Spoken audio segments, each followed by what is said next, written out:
The dust storm chased Alina Wilson down the barren road like a hungry predator as she stumbled forward, her thin cotton dress offering little protection against the whipping sand. Her cheeks, once round and flushed with youth, now hollow with grief and hunger, bore streaks of tears that cut through the dirt on her face. She'd been walking for 3 days since her family had traded her like cattle to pay their debts, the betrayal still a fresh wound in her heart. Alina had known something was wrong when her father avoided her eyes at the breakfast table that morning in April of 1875. Her mother had been unusually attentive, fixing Alina's hair and insisting she wear her good dress despite it being just another ordinary Tuesday in their small farming community outside Santa Fe. By sunset, she discovered the terrible truth: her inability to conceive a child after 2 years of marriage to the now deceased James Porter had made her damaged goods in her family's eyes. When drought threatened their farm and creditors came knocking, they found a solution in a cattle baron from the south who needed a housekeeper and didn't ask questions. "You'll learn to be happy there," her father had said, not meeting her eyes as he handed her a small bundle of possessions. "Some women aren't meant for motherhood, Ellie. This way you can still be useful." The memory burned hotter than the New Mexico sun beating down on her head. She'd escaped in the dead of night, taking nothing but the clothes on her back and her mother's silver locket. She had no destination in mind, only the desperate need to get away, to find something better than being traded away like a defective piece of merchandise. As the sun began to set on the horizon, Alina spotted the silhouette of buildings in the distance. Pinos Altos. She'd heard tales of the mining town, rough but prosperous, filled with fortune seekers and those running from their past. Perhaps there she could disappear, forge a new life where no one knew her shame. The wind picked up as she approached the outskirts of town, her steps faltering with exhaustion. The world tilted dangerously, the edges of her vision blurring. Alina reached out to steady herself against a fence post, but her hand met only air as her knees buckled beneath her. Strong arms caught her before she hit the ground.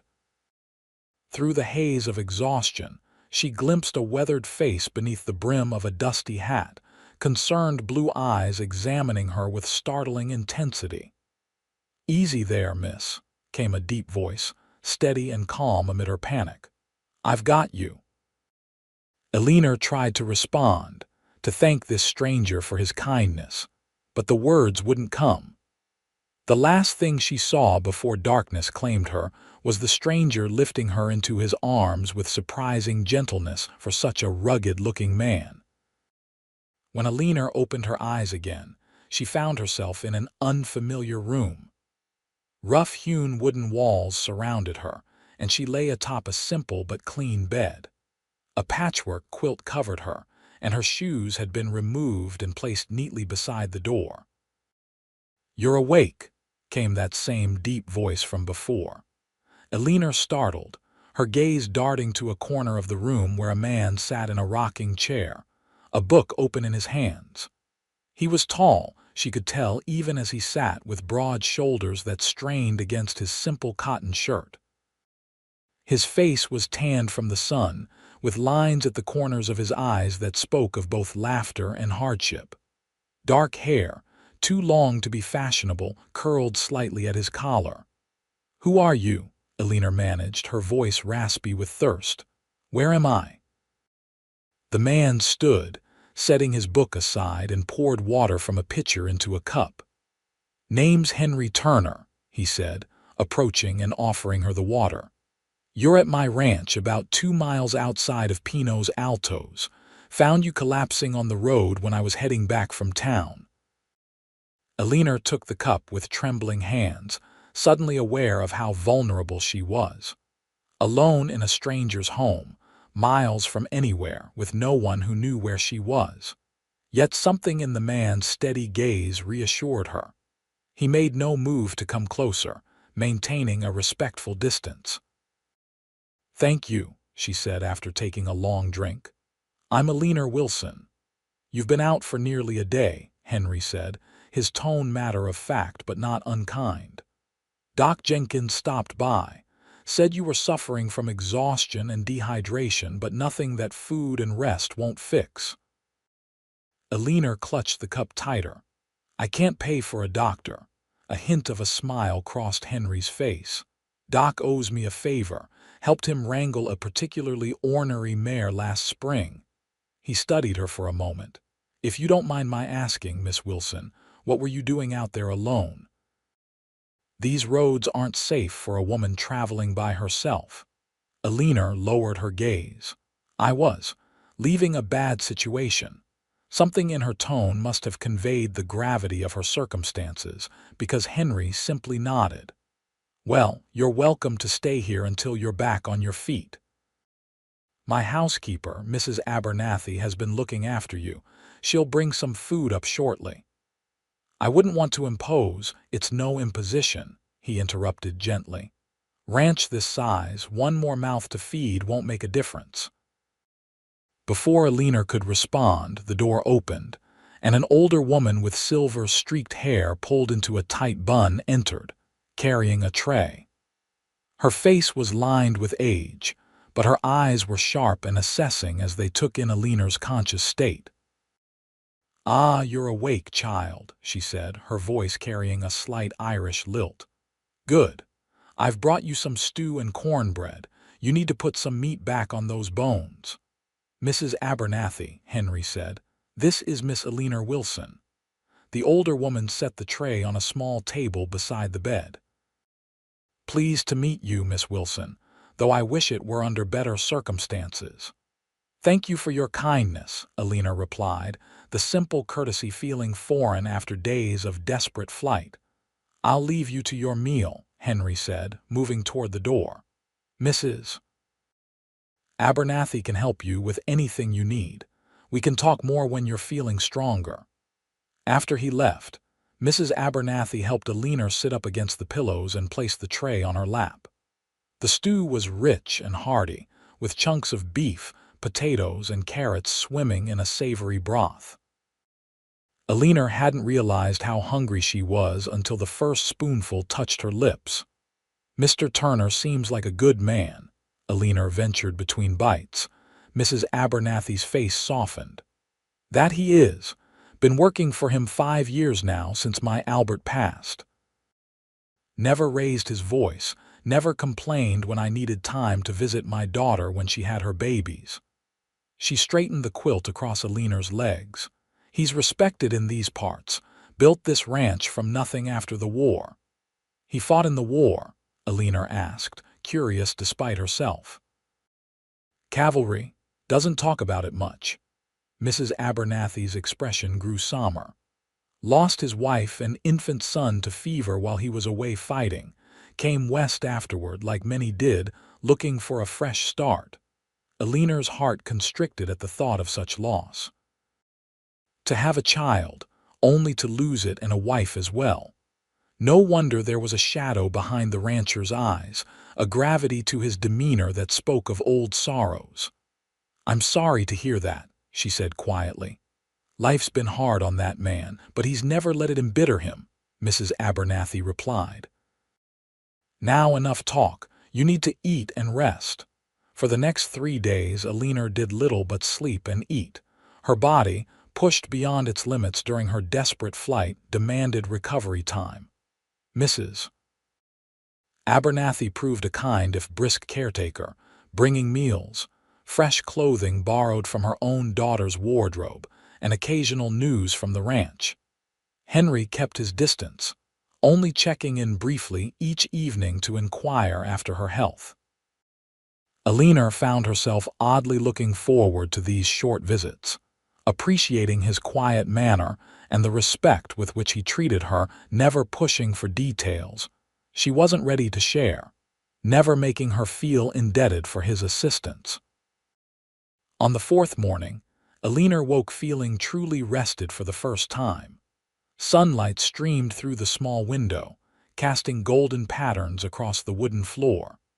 She rose, dressed in the simple cotton dress Mrs. Abernathy had provided, and made her way downstairs. The main room of the ranch house was spacious but sparsely furnished, a large table with 6 chairs, a settee before the fireplace, and bookshelves lining one wall. What caught Alina's eye, however, was the piano tucked into a corner, its dark wood gleaming in the morning light. Unable to resist, Alina approached it, running her fingers lightly over the keys without pressing them.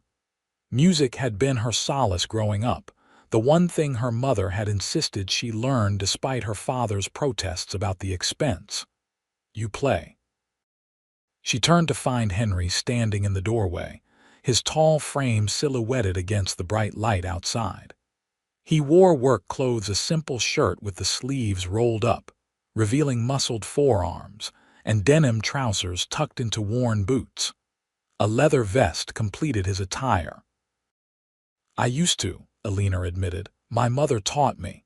Henry stepped inside, closing the door behind him. "It was my wife's. Catherine loved music." A shadow crossed his face briefly. "No one's played it in years." Alina withdrew her hand. "I'm sorry. I didn't mean to pry into painful memories." "No need for apologies," he said, his expression clearing. "It's good to see you up and about. How are you feeling?" "Much better, thank you." Alina straightened her shoulders. "Mr. Turner, you've been exceedingly kind, but I've imposed on your hospitality long enough. I should be on my way." "And where exactly would you go?" he asked, not unkindly. The question hung between them, highlighting the reality of her situation. Alina had no money, no family that wanted her, no destination in mind. "I'll find work in town," she said with more confidence than she felt. "I can sew and I'm educated. Perhaps I could assist in the school or—" "Miss Wilson," Henry interrupted gently, "Pinos Altos is a mining town. Rough men with rough ways, no place for a woman alone without protection." He gestured to a chair at the table. "Please sit. I have a proposition for you." Warily, Alina took a seat. Henry remained standing, seemingly more comfortable on his feet. "Mrs. Abernathy is getting on in years," he began. "She's mentioned wanting to spend more time with her daughter's family in Santa Fe. I've been meaning to hire an assistant for her, someone to help with the household duties, the correspondence for the ranch, perhaps even teach some of the hands children who are too far from town to attend school regularly." Alina blinked, surprised by the offer. "You would hire me?" "You know nothing about me. I know you're educated by your speech and manners. I know you're determined by the fact you walked for days rather than remain in whatever situation you were fleeing." His blue eyes held her steadily. "And I know what it is to need a fresh start." Alina felt a warmth spreading through her chest at his words. For the first time since she'd fled her family's farm, she felt a glimmer of hope.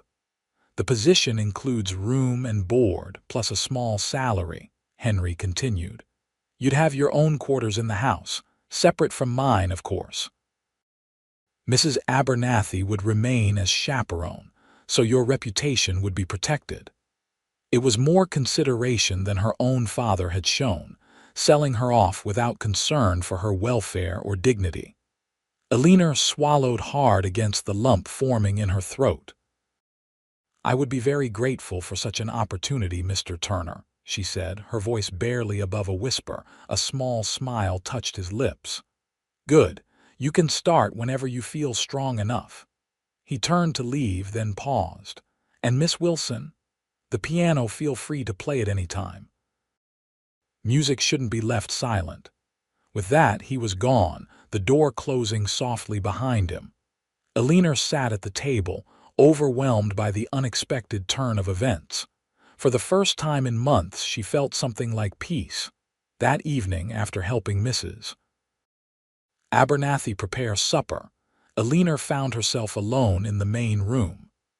The ranch hands ate in their own quarters, and Henry had been called away to deal with a fence breach on the north pasture.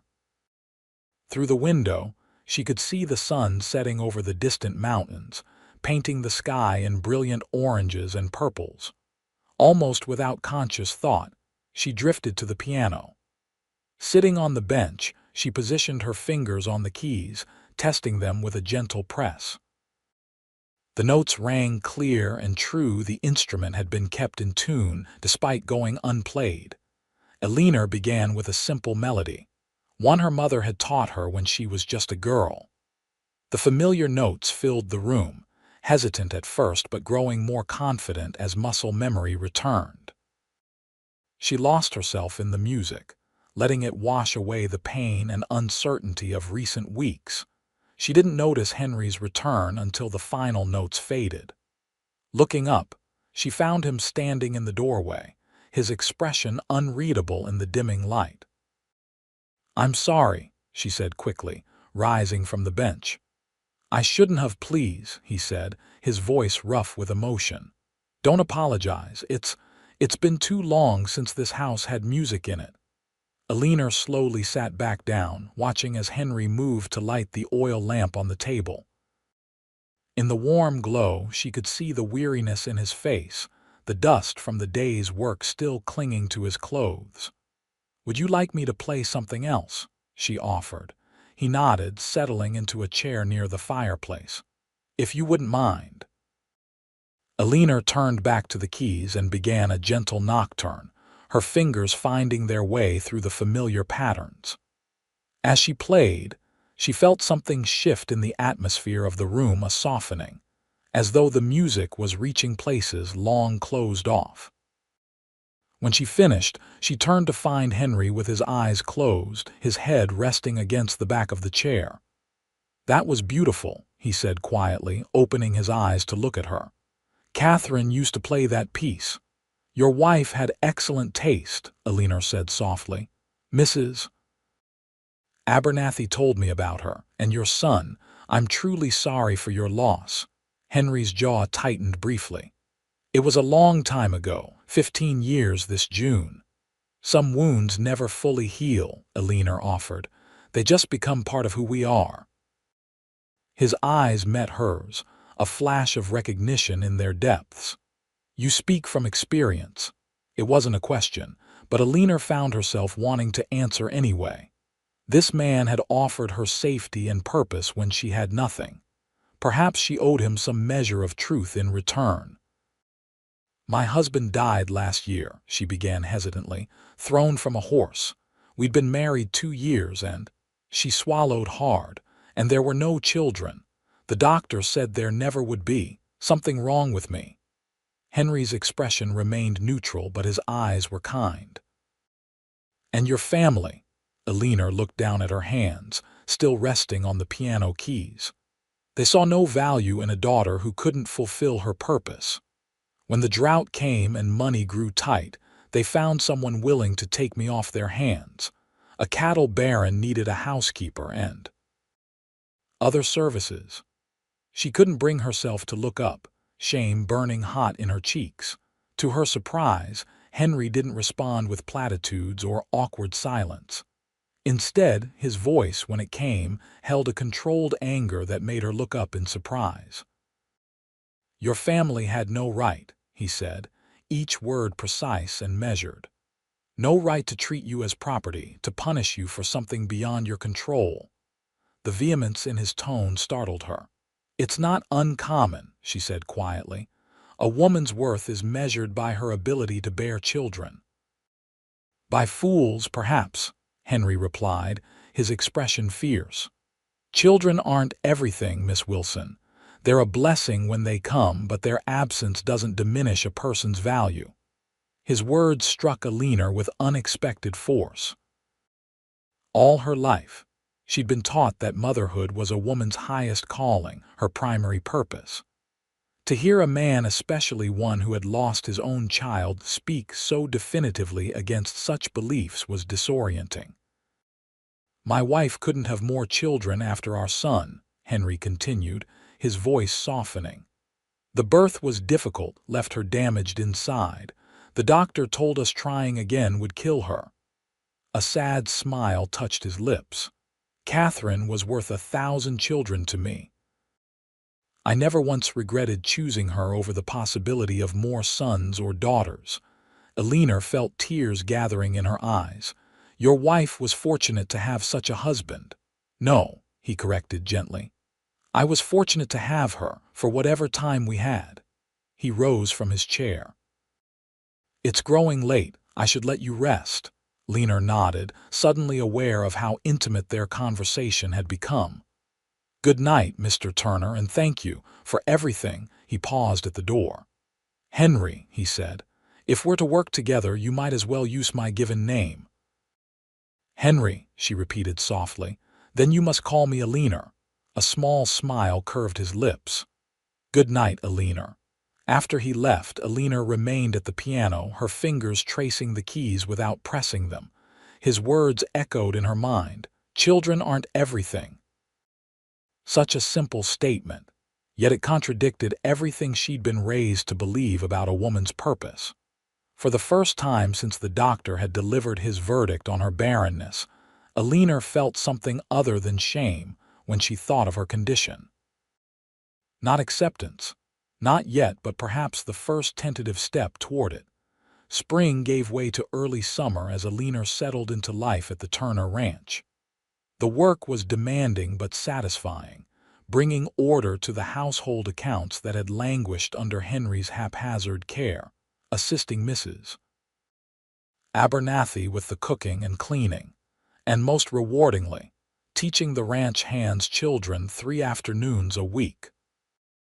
There were 5 of them, ranging from 6-year-old Timmy Jackson to 14-year-old Sarah Martinez, and they came eagerly for their lessons in the converted storage room that Eleanor had transformed into a makeshift schoolroom. For those 3 hours, the weight of her past lifted completely as she lost herself in their curiosity and enthusiasm. Henry kept a respectful distance, their interactions limited mostly to meals and occasional evenings in the main room, where Eleanor would sometimes play the piano while he read by the fire. Yet even in this careful dance of propriety, she found herself growing increasingly aware of him, the way his eyes crinkled when he smiled, the gentle patience he showed with young Timmy, who followed him like a shadow, the quiet competence with which he managed the ranch and its workers. One warm afternoon in late June, Eleanor sat on the porch, mending one of Henry's shirts. The ranch hands were all out checking the northern boundary after reports of cattle rustlers in the area, and Mrs. Abernathy had gone to town for supplies. The peaceful solitude was a welcome change from the usual bustle of ranch life. A cloud of dust on the horizon caught her attention. A rider was approaching at a rapid pace, too fast for casual travel. Eleanor set aside her mending, shading her eyes against the sun as she tried to identify the visitor. As the horse and rider drew closer, she recognized Sam Phillips, one of the younger ranch hands. His face was tight with tension, and he pulled his horse to an abrupt stop before the porch. "Miss Wilson," he called, not bothering to dismount, "is the boss here?" "No," Eleanor replied, standing quickly. "What's wrong, Sam?" "Rustlers hit the north herd," Sam explained, his words rushing out. "They got Carter and Diaz pinned down in the gully. Boss and the others went to help, but they're outnumbered. I need to get to town, bring the sheriff." Eleanor's heart raced with fear. "How bad is it?" "Bad enough." Sam's young face was grim. 5 men, maybe 6, armed and not looking to leave witnesses. Without hesitation, Eleanor made a decision. "Go," she urged. "I'll load the rifle and watch the ranch." Sam nodded gratefully. "Boss said to tell you to bar the doors if I saw you. Stay inside until someone comes back." He wheeled his horse around. "Sheriff should be here within 2 hours." Eleanor watched him gallop away, then hurried inside to Henry's study. The rifle hung above the fireplace, loaded but rarely used except for hunting. She took it down carefully, Remembering the lessons her father had grudgingly given her brother's lessons, she'd observed quietly from the corner. Time crawled by with agonizing slowness. Alina paced the main room, rifle in hand, jumping at every sound from outside. An hour passed, then another. The afternoon sun began its descent toward the western horizon, casting long shadows across the yard. When hoofbeats finally approached, Alina positioned herself by the window, peering cautiously through a gap in the curtains.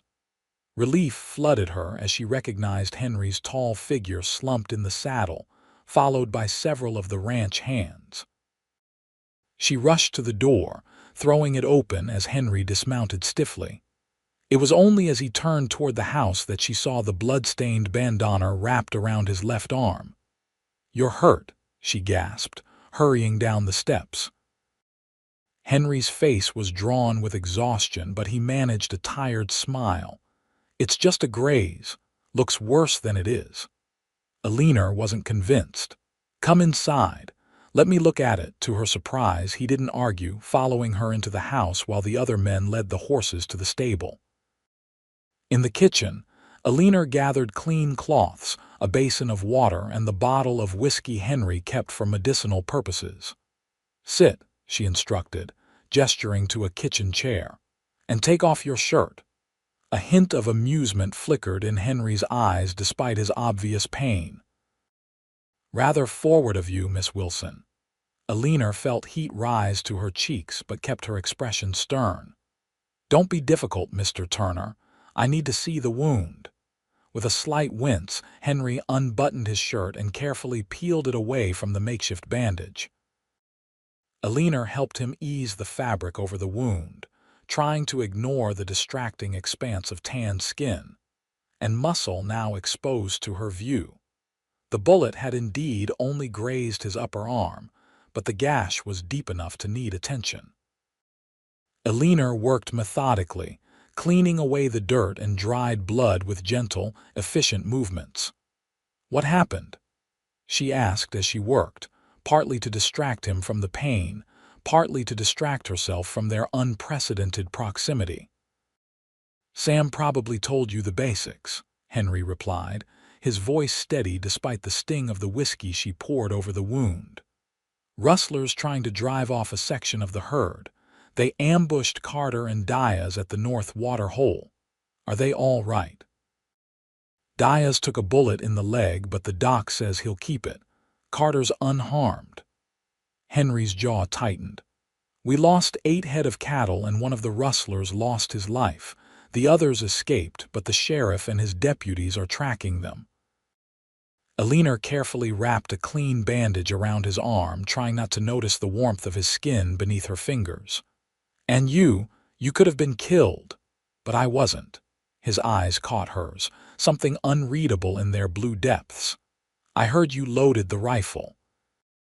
Alina tied off the bandage and stepped back, suddenly aware of how close they had been standing. "I thought it prudent to be prepared. You know how to use it. My father taught my brothers. I watched."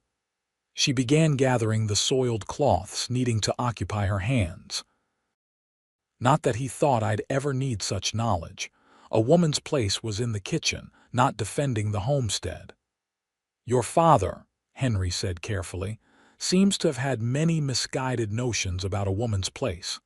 Alina looked up, surprised by the edge in his voice. Henry had risen from the chair and was watching her intently, still bare from the waist up, the bandage stark white against his sun-darkened skin. "He was a product of his upbringing," Alina said, though the defense felt hollow even to her own ears. "As we all are." "Some of us learn to think for ourselves," Henry countered. He reached for his ruined shirt, then winced as the movement pulled at his wound. "Let me help you upstairs," Alina said, moving to his uninjured side. "You need a clean shirt and rest."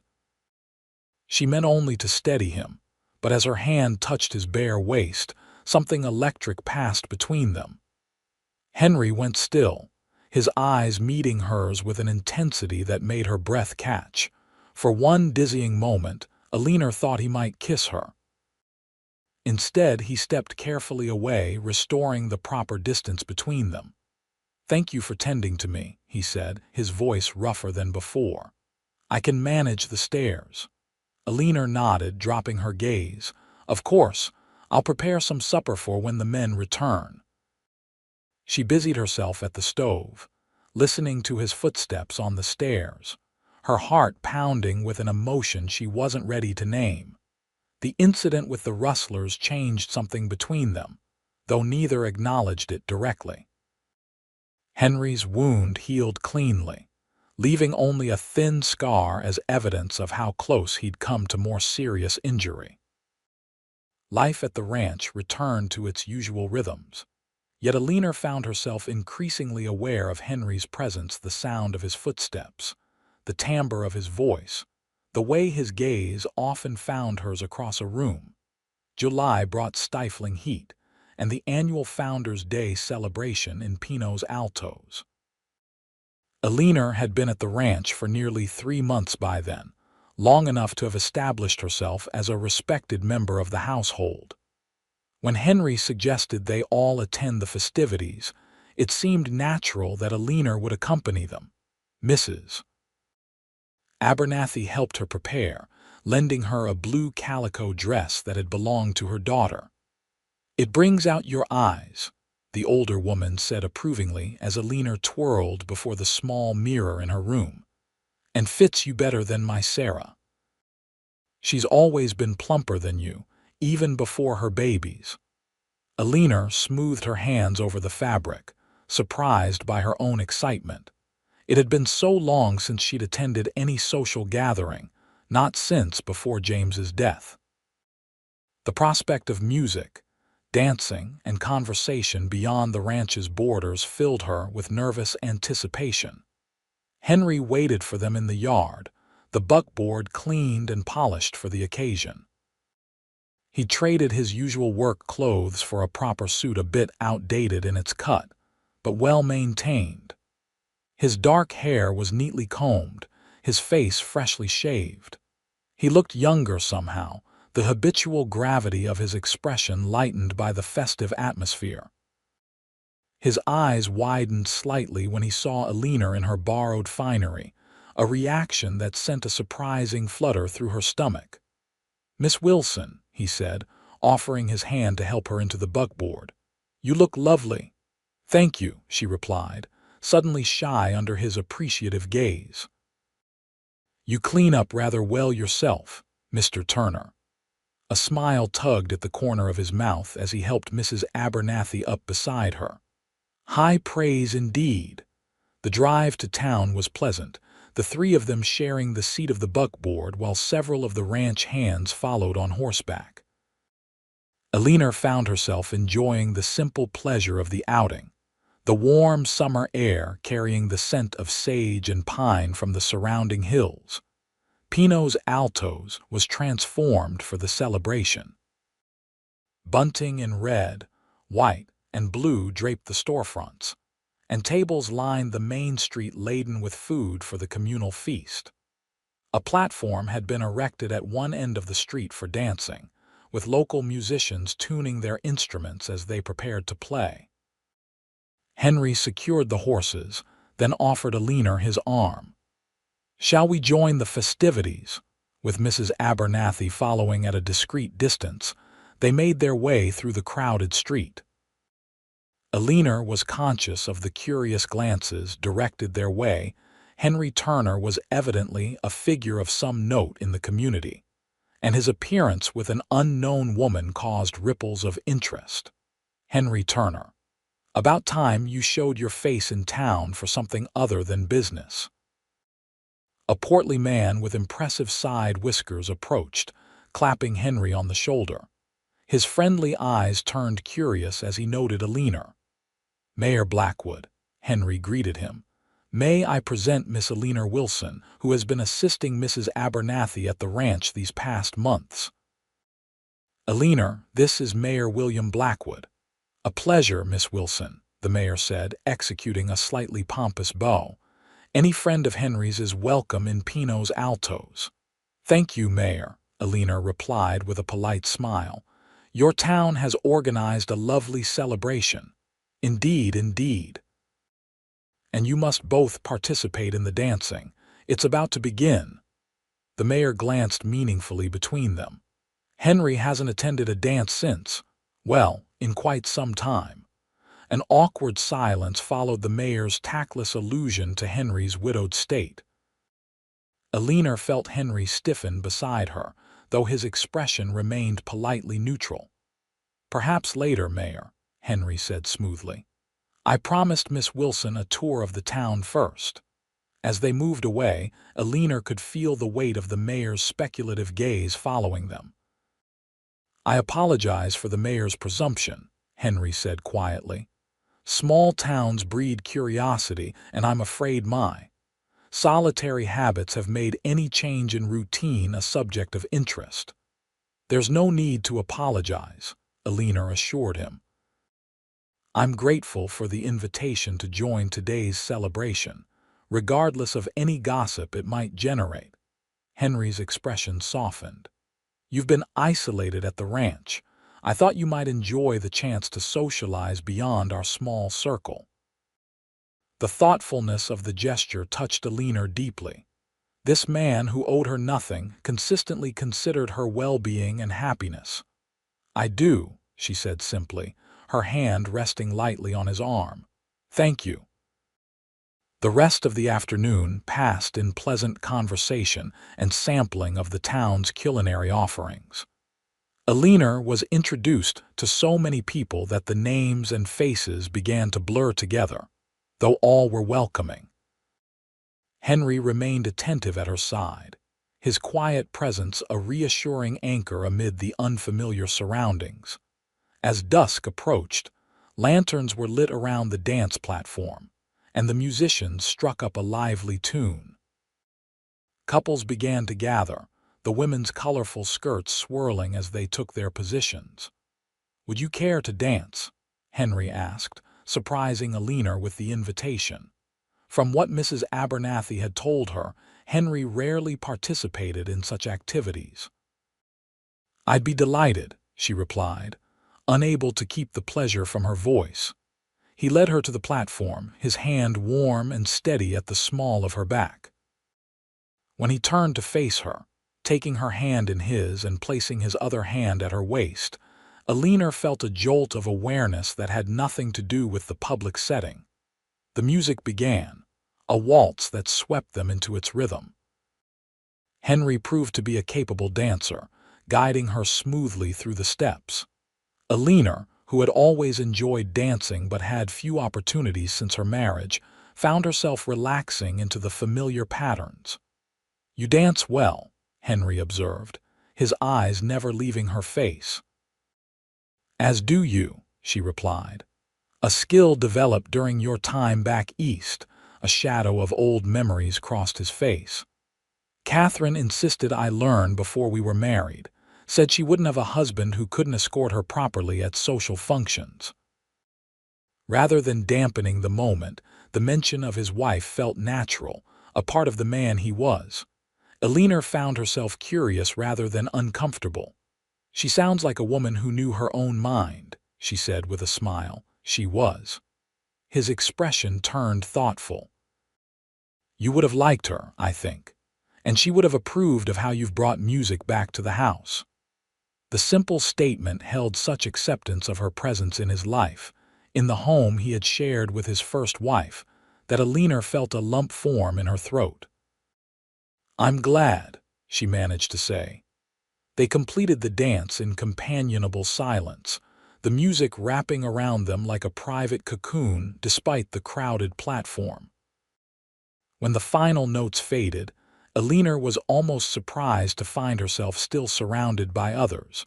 So complete had been her absorption in the moment. Henry's hand lingered at her waist a moment longer than necessary before he stepped back. "Would you like some punch?" he offered, his voice slightly rougher than usual. Alina nodded, suddenly aware of how warm she felt despite the cooling evening air. As Henry went to fetch refreshments, She made her way to the edge of the platform where Mrs. Abernathy sat with several other older women. "You two made a handsome pair out there," Mrs. Abernathy commented with a knowing smile. "First time I've seen the boss dance since I've known him." Alina felt her cheeks warm. "We're just employer and employee, Mrs. Abernathy." The older woman's expression turned serious. "For now, perhaps. But I've got eyes in my head, child. The way he looks at you when he thinks no one's watching, that's not how a man looks at an employee." Before Alina could formulate a response, Henry returned with 2 cups of punch. The conversation turned to general pleasantries, but Mrs. Abernathy's words lingered in Alina's mind, adding a new dimension to her awareness of the man beside her. As the evening progressed, they danced twice more, each time with increasing comfort in each other's arms. Alina found herself laughing more freely than she had in years, caught up in the festive atmosphere and the unexpected joy of Henry's company. It was nearing midnight when they finally prepared to leave, the celebration still in full swing around them. Henry helped Alina and Mrs. Abernathy into the buckboard, his touch gentle but sure. The ride back to the ranch was quiet, all 3 of them tired but content. The night air had cooled, and Alina found herself moving closer to Henry's solid warmth as they traveled the dark road. If he noticed, he gave no sign beyond shifting slightly to accommodate her. When they reached the ranch, the house dark and welcoming against the starlit sky, Henry helped the women down from the buckboard. Mrs. Abernathy immediately headed inside, yawning behind her hand and muttering about her old bones needing rest. Alina made to follow, but Henry's hand on her arm stopped her. "Wait," he said softly. "Would you walk with me a moment?" Curious, Alina nodded. Henry offered his arm and they strolled toward the corral where the horses moved quietly in the darkness. "I wanted to thank you," Henry said after a moment of silence. "For what?" Alina asked, genuinely puzzled. "For bringing life back to this place." His voice was low, intimate in the darkness. "When Catherine and our son died, something in me died with them.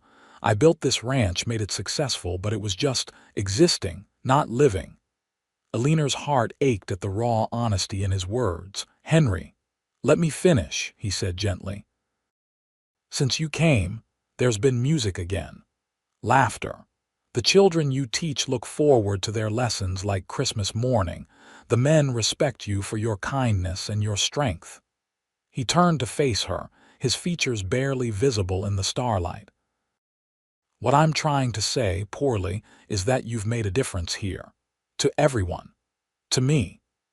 Alina stood very still, aware that something significant was happening between them, something that transcended the usual boundaries of employer and employee. "I've found peace here," she admitted, her voice barely above a whisper. "After everything, I never expected to feel safe again, to feel valued." Henry's hand found hers in the darkness, his fingers warm against her skin. "You are valued, Alina, more than you know." The moment stretched between them, fragile and expectant. Then, with a gentleness that made her heart ache, Henry raised her hand to his lips, pressing a kiss to her knuckles. "Good night, Alina," he said, releasing her hand and stepping back. "Sleep well." As Alina made her way to her room, her hand still tingling from the touch of his lips, she knew that something fundamental had shifted between them. What that would mean for her future, for their future, remained to be seen. But for the first time in a very long time, she found herself looking forward rather than back. The weeks following the Founders' Day celebration brought subtle changes to life at the Turner Ranch. Henry began inviting Alina to ride with him during his morning inspections of the property, teaching her about the operation of the ranch with a patience that suggested he valued her understanding. Their evening conversations lengthened, often continuing long after Mrs. Abernathy had retired for the night, ranging from books they had both read to deeper discussions of their pasts and beliefs. Alina found herself sharing stories of her childhood that she had never told anyone, not even her late husband, how she had secretly taught herself to read Latin from her father's old school books, how she had once rescued and raised an orphaned fox kit until it was old enough to return to the wild. In turn, Henry spoke of his dreams for the ranch, his time in the cavalry during the war, and increasingly, memories of Catherine and their brief marriage. "She would have been 38 this year," he said one evening in early August as they sat on the porch, watching a spectacular sunset paint the western sky in shades of gold and crimson. "Sometimes I try to imagine how she would have changed, how we would have changed together." Alina, seated in the rocking chair beside him, felt no jealousy at these reminiscences. Instead, she was touched by his willingness to share this most private part of himself with her. "You think we ever truly know how life will shape us?" she asked, watching a hawk circle lazily over the distant pasture. "The girl I was at 18 never imagined the woman I would become at 25. Henry's gaze turned to her, thoughtful in the fading light. "And what kind of woman have you become, Alina Wilson?" The question was asked simply, but Alina sensed the deeper inquiry beneath it.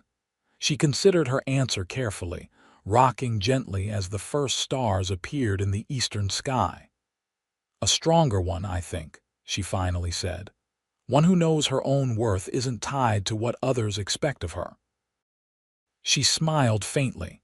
"One who is learning to look forward instead of back." Henry nodded, a warmth in his eyes that made her heart beat faster.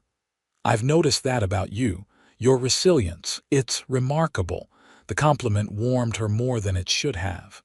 "Not remarkable," she demurred. "Just necessary. The alternative was to let them break me." "Many would have broken," Henry said quietly. "The fact that you didn't speaks volumes about your character." Alina felt suddenly self-conscious under his admiring gaze. "What about you? How has life shaped Henry Turner?" A rueful smile touched his lips, made him cautious for one thing, solitary, too concerned with building something lasting and not enough with living in the moment. His expression grew more serious. "At least, that's who I was until recently. And now?" Alina hardly dared breathe, sensing they were approaching some invisible boundary. Henry leaned forward in his chair, close enough that Alina could see the silver threads beginning to appear at his temples. "Now, I find myself thinking about possibilities I'd long since abandoned." The air between them seemed charged with unspoken words. Alina's hands stilled on the arms of her rocking chair, her eyes locked with his in the deepening twilight. Before either could speak further, the sound of approaching riders broke the moment. Henry stood, his expression shifting to alert wariness as he scanned the darkening yard. "Were you expecting visitors?" Alina asked, rising as well. "No," Henry replied, his hand moving instinctively to where his gun would normally be holstered. "Stay here." He moved to the edge of the porch as 3 riders came into view. Even in the failing light, Alina could see they were dusty from the trail, their horses showing signs of hard travel. "Turner," called the lead rider as they approached. "Got business with you." Henry's posture remained tense. "State your business from there, stranger." The rider pulled his horse to a stop a respectful distance from the house. "Name's Wilson, James Wilson. Looking for my sister-in-law, Alina. Heard she might be here." Alina felt the blood drain from her face at the familiar name. James Wilson, her late husband's younger brother. A man she had met only twice, at her wedding and at James's funeral. "Alina." Henry half turned toward her, his expression questioning. She stepped forward, moving to stand beside Henry at the porch rail. "James," she acknowledged, fighting to keep her voice steady. "This is unexpected." The young man, for he was only about 23, Alina recalled removed his hat, revealing a shock of wheat blonde hair that resembled his dead brother's. "Been looking for you for months," he said. "Your pa finally admitted what they did." His voice hardened. "Wasn't right what they tried to do to you." Alina gripped the porch rail for support. "Why are you here, James?" "To make things right if I can." He glanced at the men flanking him. "This is Sheriff Dawson from Cedar Creek and his deputy. We've been tracking the men who your pa sold you to." Henry's hand came to rest at the small of Alina's back, a steadying presence. "Perhaps you should continue this conversation inside, out of the night air," he suggested, his tone neutral but his eyes watchful. Alina nodded, grateful for his calm intervention. "Yes, please come in. You must be tired from your journey." As the men dismounted and secured their horses, Henry leaned close to Alina. "Are you all right?" he murmured, concern evident in his voice. "I don't know," she admitted honestly. "I never expected to see anyone from my old life again." "I'll be right beside you," he promised, his hand warm against her back. "Whatever you need." The simple assurance gave Alina the strength to face the unexpected visitors. As they moved inside, Henry discreetly dispatched one of the ranch hands to wake Mrs. Abernathy to prepare coffee and food for their guests. In the lamplight of the main room, Alina could see James more clearly. He had matured since she'd last seen him, his boyish features hardening into those of a man. There was a seriousness to him that hadn't been there at her wedding, a gravity that reminded her painfully of his brother. "You're looking well, Alina," James said awkwardly after introductions had been made and everyone was seated. "Better than when I saw you last." "It's been over a year," Alina replied. "Much has happened." Sheriff Dawson, a grizzled man with shrewd eyes, leaned forward. "Mrs. Porter Wilson," Alina corrected quietly. "I've resumed my maiden name." The sheriff nodded in acknowledgement. "Miss Wilson, then. Your brother-in-law came to me with a disturbing story about your family attempting to sell you to Marcus Holloway. Is that accurate?" Alina's hands twisted in her lap. "Yes. After my husband died and it became clear I couldn't bear children, my family saw me as a burden. When Holloway offered to take me off their hands in exchange for canceling some of their debt, she swallowed hard. I fled before the arrangement could be completed. Holloway isn't just a cattle baron," the sheriff explained, his expression grim.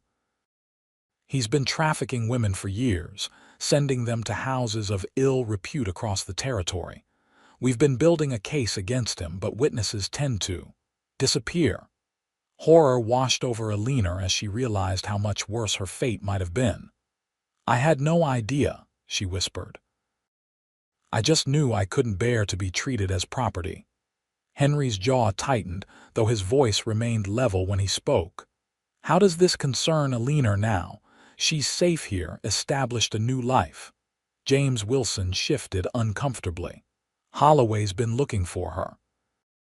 Considers her his property since he paid for her. When I found out what Pa had done." His young face hardened with determination. "I knew I had to make it right.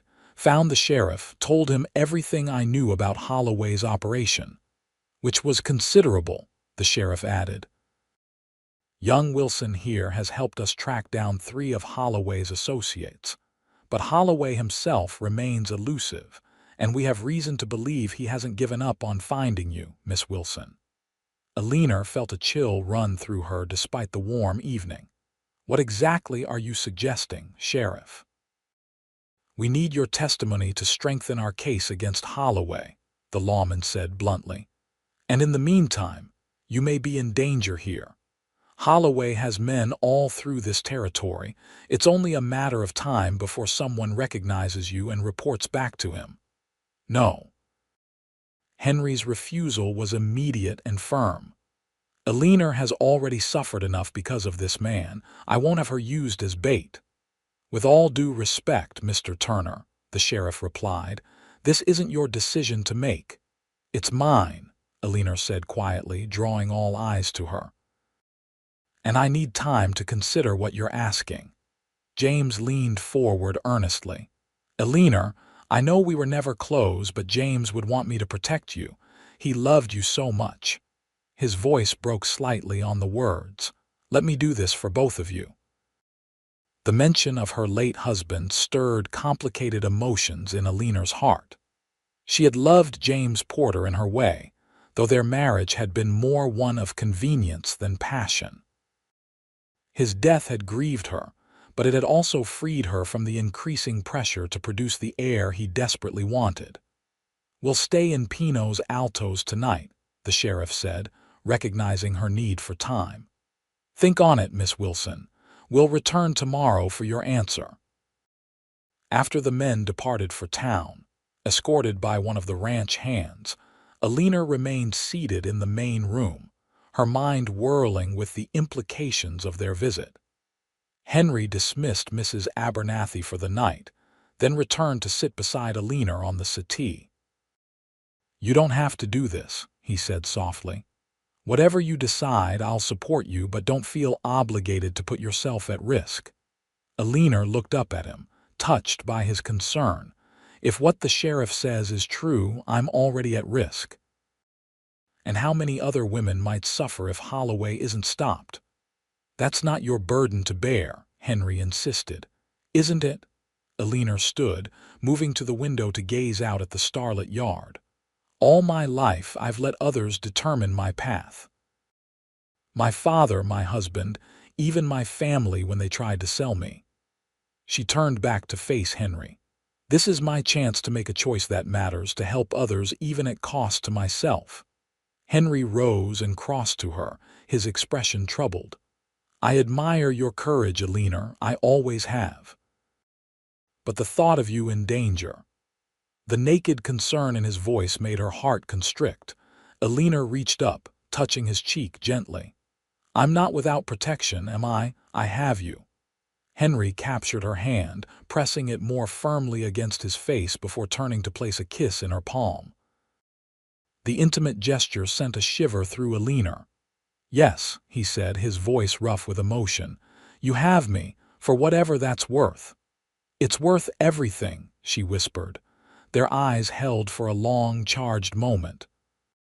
Then, with aching slowness, Henry bent his head and brushed his lips against hers, a question, not a demand. Alina answered by rising on her tiptoes, her hand sliding to the nape of his neck as she returned the kiss with a gentle fervor that surprised them both. Henry's arms encircled her waist, drawing her closer as the kiss deepened, becoming something hungry and urgent. When they finally broke apart, both were breathing raggedly. Henry rested his forehead against hers, his hand still warm at her waist. I've wanted to do that for weeks, he admitted, his voice husky. Alina smiled, her heart lighter despite the danger looming on the horizon. Why did you wait so long? A rueful chuckle escaped him. Fear, mostly, that you wouldn't welcome my attention, that it was too soon after your husband. That the difference in our circumstances made it inappropriate. And now, she asked softly, now I know that life is too precious and too uncertain to waste time on fear. His expression grew serious. Whatever happens tomorrow, Alina, know that you've awakened something in me I thought was gone forever. Alina reached up to trace the line of his jaw, marveling at the turn her life had taken. And you've shown me what it means to be truly valued for who I am, not what I can or cannot give. They stood together in the quiet house, the future uncertain but no longer facing it alone. Morning brought clear skies and difficult decisions. Alina rose early, her mind made up after a night of reflection. When Henry found her in the kitchen helping Mrs. Abernathy prepare breakfast, one look at her resolute expression told him she had reached a conclusion. You're going to help them, he said simply, accepting a cup of coffee from Mrs. Abernathy. Alina nodded. I have to, not just for myself but for all the women Holloway has victimized. Henry's jaw tightened, but he didn't argue. Then we'll need a plan. I won't have you walking into danger without protection. The "we" warmed Alina more than she could express. Whatever was growing between them, Henry clearly saw their futures as intertwined. James Wilson and the sheriff arrived mid-morning along with the taciturn deputy. Alina met them on the porch, composed and determined. "I'll testify," she told the sheriff without preamble, "but I have conditions." Sheriff Dawson raised an eyebrow but nodded for her to continue.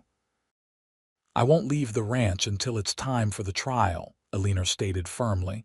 "If Holloway is looking for me, I'm safer here than anywhere." "Agreed," the sheriff said. "What else?" "When the time comes, Henry comes with me."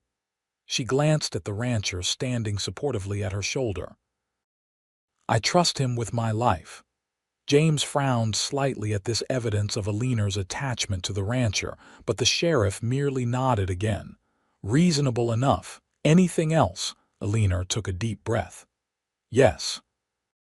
I want your word that once this is over, no one will ever try to force me to return to my family. I've made a new life here and I intend to keep it." James stepped forward at this. "Alina, that's not no one wants to force you to do anything. I came to help you, not drag you back." "Nevertheless," Alina insisted, "I want the sheriff's assurance." "You have it," Dawson said. "You're a grown woman, Miss Wilson. No one can compel you to live where you don't choose to."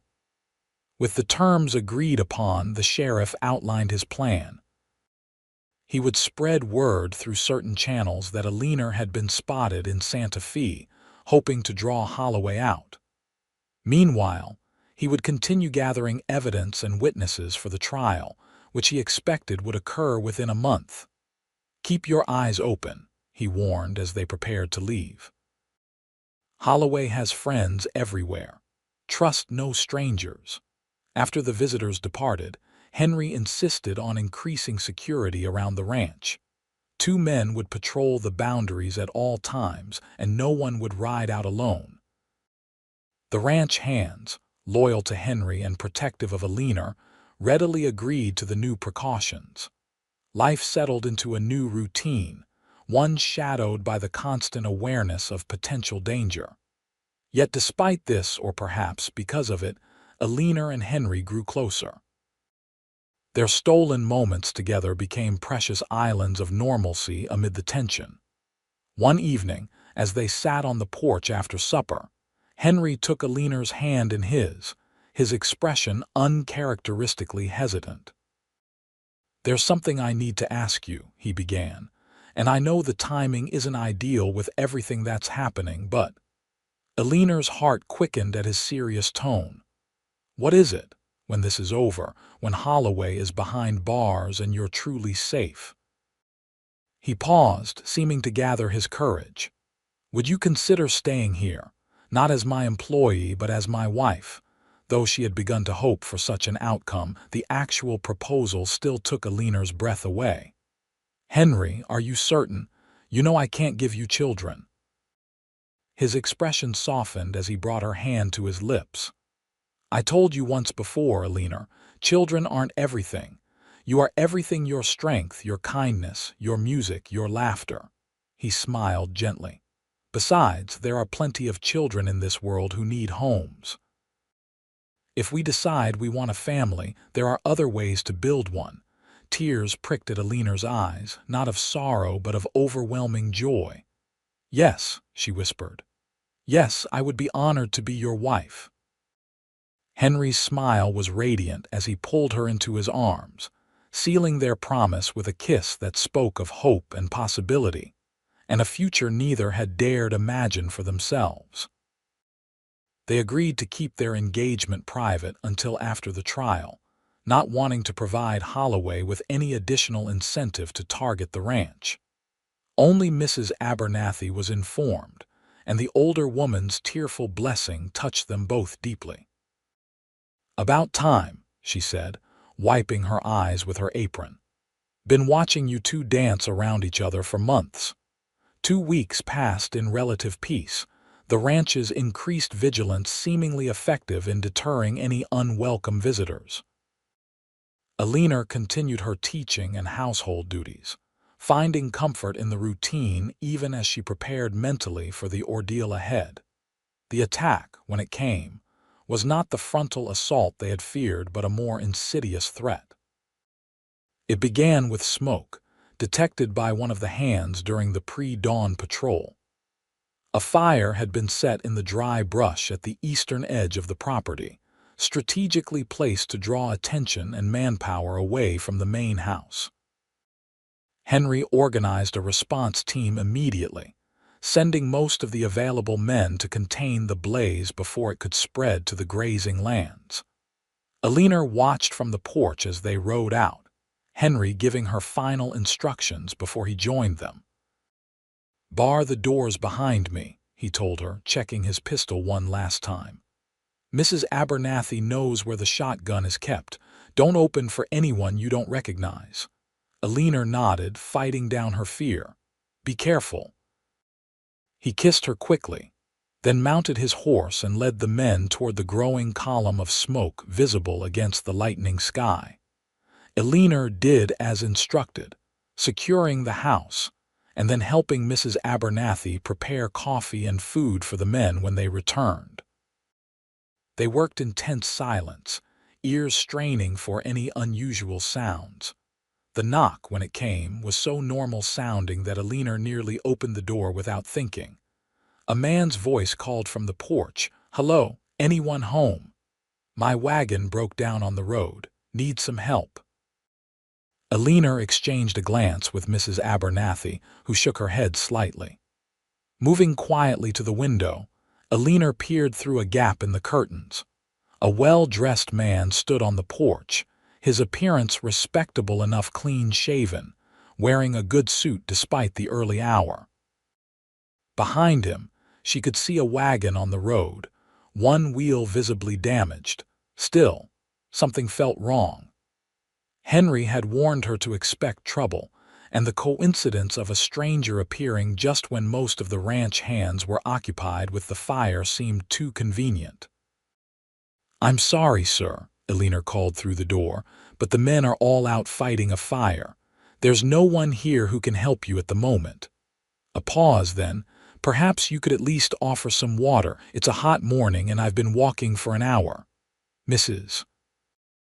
Abernathy had retrieved the shotgun and now stood grimly at Alina's side. "Don't like this," the older woman muttered. "Too polite by half." Alina silently agreed. "There's a well by the stable," she called. "Help yourself and the men should be back soon." Another pause, longer this time. Then the voice, noticeably cooler. "Why don't you come out here and talk properly, Miss Wilson? Or should I say, Mrs. Porter?" Ice flooded Alina's veins. Only someone from her past would know her married name. "Who are you?" she demanded, though she feared she already knew the answer. A chuckle, devoid of humor. "Marcus Holloway, at your service, the man who paid good money for you." His tone hardened. "The man you cheated."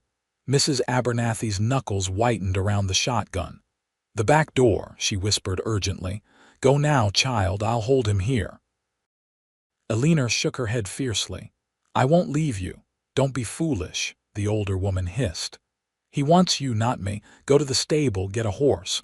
Ride for the fire, find Henry." On the porch, Holloway was losing patience. "Come out now, and I promise no one will get hurt." "Stay in there, and I'll burn this place to the ground with you in it." Alina made a swift decision. "Keep him talking," she whispered to Mrs. Abernathy. "I'll circle around to the stable, but I'm not leaving. I'll try to get behind him." Before the housekeeper could protest, Alina slipped toward the back of the house, moving as quietly as possible. She exited through the kitchen door, grateful that it opened noiselessly on well-oiled hinges. The morning sun had risen fully now, casting long shadows across the yard. Alina used these for cover, making her way toward the stable in a wide arc that kept her out of sight from the front porch. As she approached the stable, She noticed something that made her blood run cold. 2 horses were tied up behind Holloway's broken wagon, saddled and ready for a quick escape. And worse, a second man was emerging from the stable, a rifle in his hands. Alina froze, pressing herself against the side of the chicken coop. The second man was scanning the yard, clearly looking for something or someone. Had Holloway anticipated her escape attempt from the house, she could hear Mrs. Abernathy's voice, still engaging Holloway in conversation, buying precious time. The second man began moving toward the house, his back to Alina. Making a split-second decision, Alina picked up a fallen branch from near her feet. Taking a deep breath, she stepped out from her hiding place and brought the branch down hard on the back of the man's head. He crumpled instantly, the rifle clattering to the ground. Alina stood frozen for a moment, hardly believing what she had done. Then instinct took over. She grabbed the rifle, checked that it was loaded as her father had taught her brothers to do, and moved swiftly toward the front of the house. Holloway was still on the porch, his attention focused on the front door where Mrs. Abernathy continued to stall him. Alina approached from the side, the rifle steady in her hands. "Step away from the door," she called, her voice remarkably calm despite her racing heart. Holloway whirled, his hand moving toward his waistcoat where a pistol was undoubtedly concealed. Alina raised the rifle to her shoulder, aiming squarely at his chest. "I wouldn't," she warned. "I grew up watching my brothers shoot. I know which end of this rifle does the damage." Holloway's face, handsome in a cold, calculating way, registered surprise, then anger. "You've got spirit, I'll grant you that. The customers would have paid extra for that." The casual cruelty of his words made Alina's stomach turn, but she kept the rifle steady. "Back away from the house, now. Or what, you'll shoot me." Holloway's smile was mocking. "I don't think you have it in you." "Try me," Alina replied evenly. "After what you intended for me, for other women like me, I'd be doing the world a favor." Something in her tone must have convinced him she was serious. Holloway took a step back, his smile fading. "This isn't over, Alina. You belong to me. I paid for you fair and square." "I belong to no one but myself," Alina said, a lifetime of suppressed anger lending steel to her voice. "And soon you'll be facing a judge who will ensure you never harm another woman again." Holloway's expression darkened. "We'll see about that." His hand moved in a blur, drawing his concealed pistol with practiced speed. Before Alina could react, a deafening boom filled the air. Holloway staggered, a look of shock on his face as a red stain blossomed on his shoulder. Alina glanced toward the source of the shot. Mrs. Abernathy stood in the doorway, the shotgun still smoking in her hands. "Been wanting to do that for 5 minutes," the housekeeper said grimly. "Man talks too much." Holloway had fallen to his knees, his pistol dropped from suddenly nerveless fingers. Alina kept her rifle trained on him, unwilling to trust that he was truly incapacitated. "Tie him up," she instructed Mrs. Abernathy. "Use the clothesline. There's another one by the stable, unconscious." The older woman nodded, disappearing briefly into the house to retrieve the rope. As she moved to secure Holloway, the sound of approaching horses reached them. Alina tensed, then relaxed as she recognized Henry's distinctive whistle. Henry and the ranch hands burst into the yard moments later, weapons drawn, having seen the stranger's horses from a distance. The sight that greeted them, Alina with a rifle, Mrs. Abernathy tying up a bleeding Holloway, and a second man still unconscious by the stable, brought them to an abrupt halt. "Alina." Henry's voice was a mixture of confusion and admiration. "We had visitors," she said simply, finally lowering the rifle as the immediate danger passed. "Mr. Holloway decided to collect what he believes belongs to him." Henry's expression darkened as he dismounted and strode to her side. Are you hurt? No, thanks to Mrs. Abernathy's excellent aim. The housekeeper snorted as she finished binding Holloway's wrists. Man was going to shoot her. What was I supposed to do? Let him. Henry sent two of the hands to secure the second man, then turned his attention to Holloway. The cattle baron glared up at him, his shoulder still bleeding despite Mrs. Abernathy's makeshift bandage. You're interfering with a legitimate business transaction, Turner, Holloway spat. The woman was sold to me legal and proper. Henry's face remained impassive, but his eyes burned with controlled fury. Human beings aren't property, Holloway. Not women, not children, not anyone. He nodded to one of the ranch hands. Ride for the sheriff. Tell him we have a present for him. As the man galloped off, Henry finally turned back to Alina, his expression softening. You're sure you're not hurt? I'm fine, she assured him, though now that the danger had passed, she found herself trembling slightly. Just ready for this to be over. Henry wrapped an arm around her shoulders, drawing her against his side. It will be soon. Holloway won't hurt anyone else after today. Sheriff Dawson arrived by mid-afternoon, accompanied by James Wilson and two deputies. His face registered satisfaction as he surveyed the captured men. Been chasing this snake for years, he commented, nodding toward Holloway, who had been moved to the barn under guard. Never thought he'd be brought down by the very women he tried to victimize. Alina, recovered from her ordeal and sitting with Henry on the porch, smiled wryly. Neither did he, I imagine. James approached awkwardly, his young face serious. Alina, I'm glad you're safe. He glanced at Henry, noting their proximity on the bench. Looks like you found a good place here. I have, Alina agreed simply. The young man nodded, seeming to accept what he saw between them. James would have wanted you to be happy, he said quietly. That's all he ever wanted for you. Alina felt a pang of old grief, tempered now by the joy she had found. Thank you, James, that means a great deal. As the sheriff prepared to depart with his prisoners, he turned to Alina one last time. Trial's set for 3 weeks from now in Santa Fe. We'll need you there to testify. I'll be there, Alina promised. This ends now. The following weeks passed in a blur of preparation. Alina gave her deposition to a court representative who traveled to the ranch, detailing her family's arrangement with Holloway and what she had learned about his operation. Henry remained supportively by her side throughout, his quiet strength a constant reassurance. The journey to Santa Fe for the trial was tense but uneventful. Henry insisted on accompanying Alina, leaving the ranch in the capable hands of his foreman.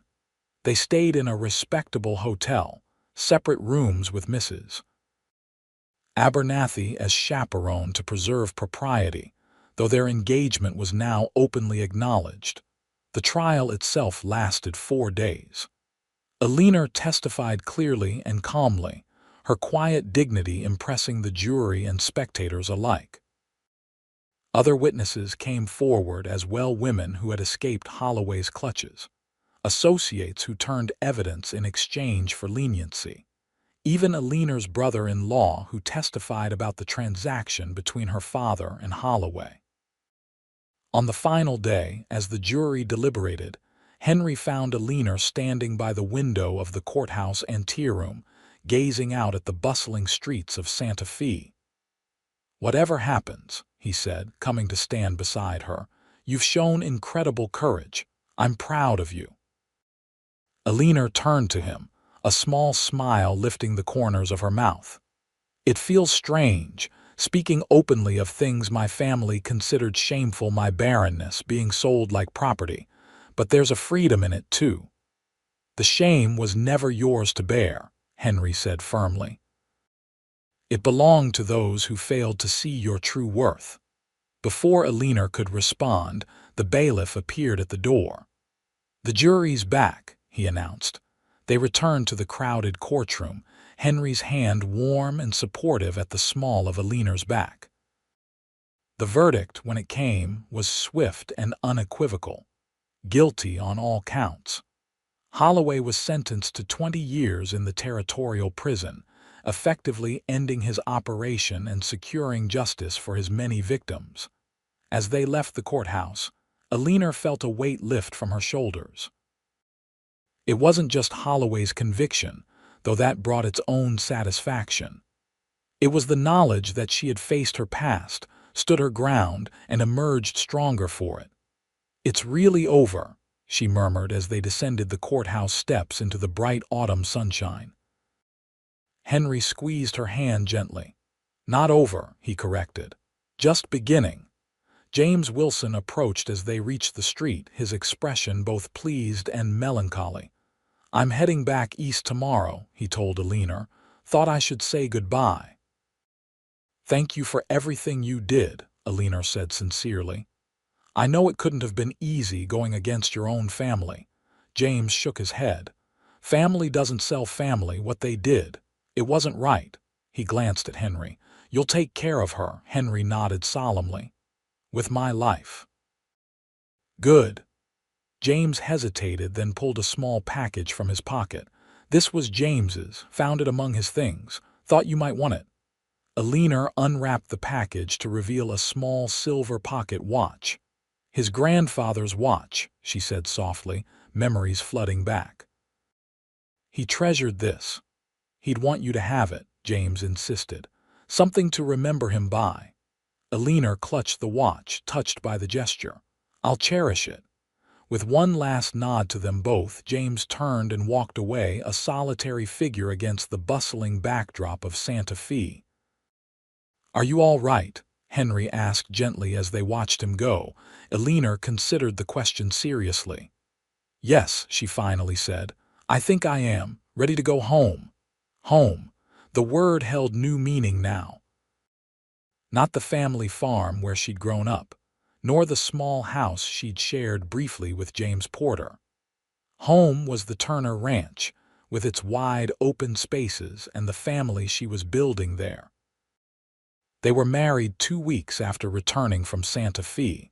A simple ceremony in the Pinos Altos church with Mrs. Abernathy and the ranch hands as witnesses. Alina wore a new dress of pale blue silk, ordered specially from Santa Fe, and carried wildflowers gathered from the meadow near the ranch. As they exchanged vows, Alina felt a sense of rightness, of coming full circle. The journey that had begun in desperation, fleeing her family's betrayal, had led her to this moment, joining her life with a man who valued her for exactly who she was. The celebration afterward was joyous, the entire town turning out to wish them well. Mayor Blackwood made a florid speech, the ranch hands organized an impromptu dance, and Mrs. Abernathy cried unabashedly throughout. It was late evening when they finally returned to the ranch, their ranch now, truly shared. As Henry carried Alina across the threshold in keeping with tradition, they both laughed at the formality of it. This had been her home in all the ways that mattered for months already. Later, as they lay together in the quiet darkness of what was now their bedroom, Alina traced the lines of Henry's face with gentle fingers. "Happy?" he asked, catching her hand and pressing a kiss to her palm. "Beyond words," she replied honestly. "I never thought I could feel this way again, safe, valued, loved for who I am rather than what I can provide." Henry pulled her closer, his arms strong around her. "You are everything I never dared hope for after Catherine died, a second chance I didn't think I deserved." "We both got second chances," Alina murmured, resting her head on his chest. "Perhaps that's what makes this so precious." As winter settled over the ranch, bringing quiet days and long, peaceful evenings by the fire, Alina and Henry fell into the comfortable rhythms of married life. There were adjustments, of course, habits to accommodate, preferences to learn, the occasional disagreement to navigate, but underlying it all was a deep respect and growing love that made even the challenges worthwhile. Alina continued teaching the ranch hands children, now in a proper schoolroom that Henry had built onto the main house. Her students grew in number as word spread of her skill and patience, with several families from outlying homesteads sending their children to the Turner Ranch for education they couldn't receive elsewhere. Henry watched her work with pride, marveling at the natural way she connected with the children, firm but kind, demanding their best while making learning an adventure rather than a chore. "You're remarkable with them," he told her one evening as they sat on the porch after the last student had departed. "They adore you." Alina smiled, pleased by his praise. "They're eager to learn. That makes teaching a joy rather than work." Henry was silent for a moment, his expression thoughtful. "Have you ever considered that perhaps your purpose wasn't to bear children, but to nurture them in other ways? To teach, to guide, to shape young minds?" The question caught Alina by surprise. She had never thought of her work with the children as fulfilling the maternal instinct that her barrenness had seemingly denied her. I haven't looked at it that way," she admitted. "But perhaps you're right. There are many ways to mother, aren't there?" Henry nodded, taking her hand in his. "You've touched more young lives through your teaching than many women do through bearing children alone." He smiled softly. "Though if you ever want children of our own to raise, there are always those who need homes." Alina squeezed his hand, heart full at his understanding. "Perhaps someday. For now, I'm content with what we have." Spring brought new beginnings to the Turner Ranch. The cattle flourished, several of the mares foaled healthy colts, and the garden Alina had planted behind the house burst into vibrant life. It also brought an unexpected letter, delivered by a travel-worn courier who had detoured specifically to the ranch. Alina recognized her mother's handwriting immediately, though she hadn't received any communication from her family since her flight nearly a year before. She sat alone in the garden to read it, uncertain whether she wanted Henry to witness whatever her mother might have to say. The letter was brief, the handwriting shaky in places as though written by someone unwell or deeply emotional. "My dearest Alina," it began. "News of the Holloway trial reached us, along with word of your marriage.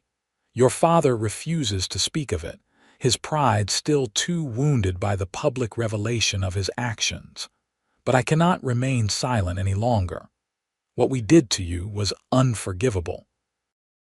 I allowed your father's judgment to override my duty as your mother, and for that, I will carry shame to my grave. I do not ask for forgiveness I do not deserve, only that you know that not a day passes that I don't regret my weakness. James Wilson wrote to tell us you are happy, respected, and loved by your new husband. This brings me more joy than I can express, though I claim no right to such feelings. If you ever wish to contact me, I would welcome it, but I understand if that door is forever closed. With love and deepest remorse, your mother." Alina sat motionless after reading the letter, tears rolling unchecked down her cheeks. The anger she had carried toward her family, particularly her mother who had stood by and allowed her to be sold, had been a hard, cold weight in her chest for so long. Now, faced with this admission of wrongdoing, she felt that weight beginning to crack. "Alina." Henry's voice came gently from behind her. "Are you all right? The courier said it was from your family." She turned, not bothering to hide her tears. "From my mother, she regrets what happened." Henry sat beside her on the garden bench, not touching her but present, supportive. "And how do you feel about that?" "I don't know," Alina admitted, looking down at the letter in her hands. "Part of me wants to crumple this up and forget they exist. Another part remembers the mother who taught me piano, who read to me at night, who loved me before I became a disappointment." "What do you want to do?" Henry asked simply. Alina considered for a long moment. "I'm not ready to forgive, not completely, but perhaps I could write back. Let her know I received her letter, that I'm well. That's all for now." Henry nodded, understanding without judgment. "Whatever you decide, I'm here." That evening, Alina composed a brief reply to her mother. She shared nothing personal beyond confirmation of her happiness in her marriage and her work teaching the local children. It was a small olive branch, neither fully embracing reconciliation nor completely closing the door on it. As spring turned to summer, Alina found herself busier than ever. In addition to her teaching duties, she had taken on coordinating the medical care for the ranch and surrounding homesteads after the town's doctor relocated to Santa Fe. Though not trained as a nurse, her education and natural aptitude for healing made her the nearest thing to medical help for miles around. It was in this capacity that she first met the Crawfords, a young couple attempting to establish a homestead 10 miles from the Turner Ranch. Sarah Crawford, heavily pregnant with their first child, had developed complications that her husband didn't understand and couldn't manage. Alina rode out with Henry as soon as the desperate man arrived at their door, bringing her small collection of medical supplies and books. They found Sarah in active labor, frightened and exhausted after nearly 2 days of ineffective contractions. "The baby's not positioned properly," Alina explained to Henry and Robert Crawford after examining the young woman. "It needs to be turned, or neither mother nor child will survive." Robert paled visibly. "Can you do that? Turn the baby?" Alina hesitated. "I've read about the procedure and I assisted once when our neighbor's daughter gave birth, but—" She took a deep breath. "I'm not a doctor, but the nearest real doctor is in Santa Fe, too far to reach in time." "Please," Sarah begged from the bed, her face contorted with pain.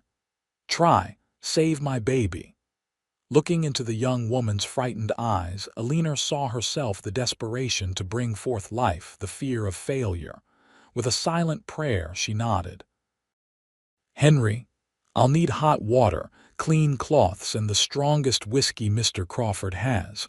Mr. Crawford, you should wait outside." The next hours were the most harrowing of Alina's life. Guided by memory, instinct, and the descriptions in her medical text, she worked to reposition the infant in Sarah's womb. Henry remained at her side throughout, steady and supportive, following her instructions without question.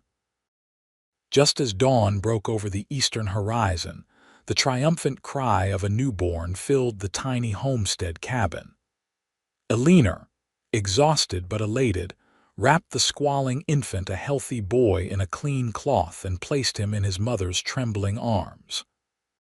"He's perfect," Sarah whispered, tears streaming down her face as she counted tiny fingers and toes. "You saved us both." Alina smiled wearily. "You did the hard work, I just helped a little."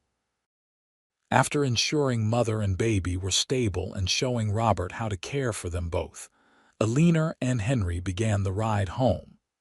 They traveled in companionable silence for a while, both processing the intense experience they had shared.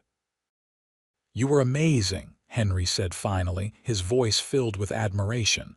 "How you knew what to do, kept calm through all of it." Alina shook her head modestly. "I was terrified the entire time.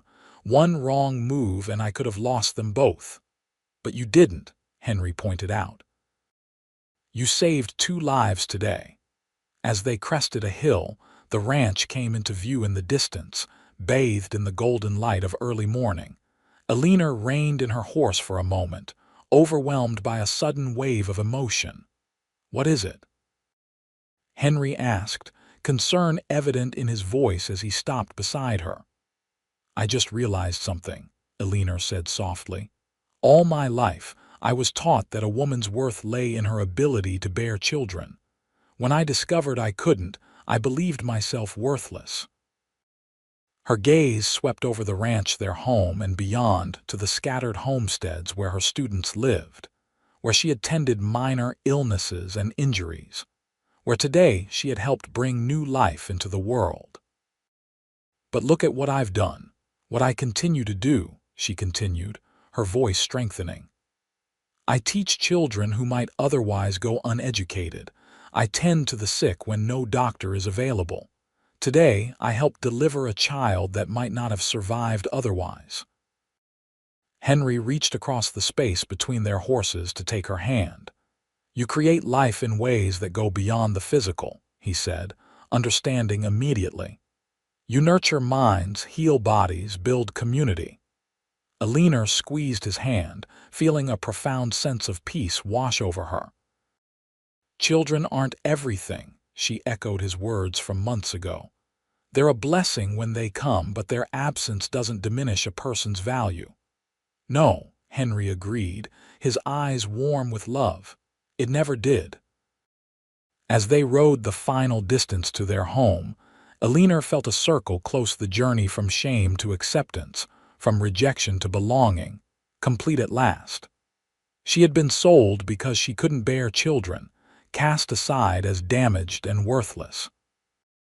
But here, with this man who saw her true worth, she had found a purpose and love greater than she had ever imagined possible. The future stretched before them, rich with possibility. There might be children to adopt, more students to teach, lives to touch in countless meaningful ways. Whatever came, Alina knew one thing with absolute certainty: she was exactly where she was meant to be, doing exactly what she was meant to do, with the man she was meant to love. And that was everything.